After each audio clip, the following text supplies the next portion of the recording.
All right, day 3. I believe it's important to talk about the one thing in the world that you have absolute control over to a degree well beyond anything else, and that is your thoughts. What is a thought? Where does it exist? Well, as I've tried to explain in the past and to highlight, what we see is such an infinitesimally small amount of what really exists.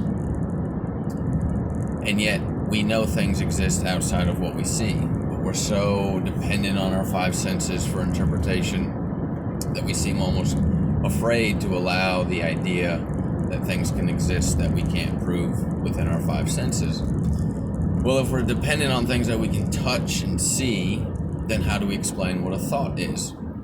Well, as it turns out, thoughts are bits of energy, and they exist both in the vibratory and the frequency realm of things. And even though you can't hold it, you know that you have thoughts, even though you can't see them.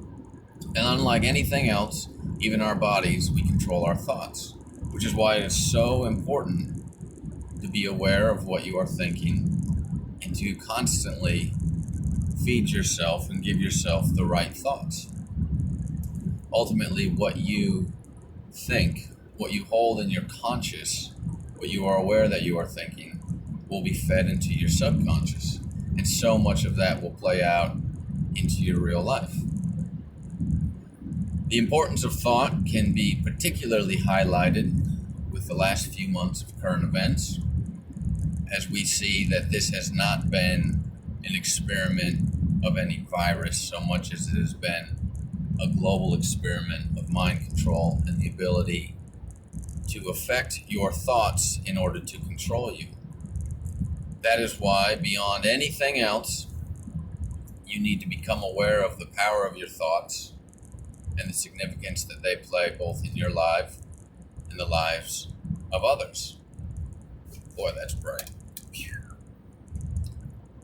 Once you accept that thoughts is the one thing that you have complete control over, even more so than your body, as you know, your body will do things that you don't want it to. Contract an illness, grow a pimple, let out a fart when you don't want it to. Your thoughts is completely in your control, and yet it exists in the invisible. And this is a really important tie-in because so much of what we will be exploring will be about the invisible and trying to make it more apparent outside of the 5 senses that we have become so dependent on. So thoughts are energy. Remember that.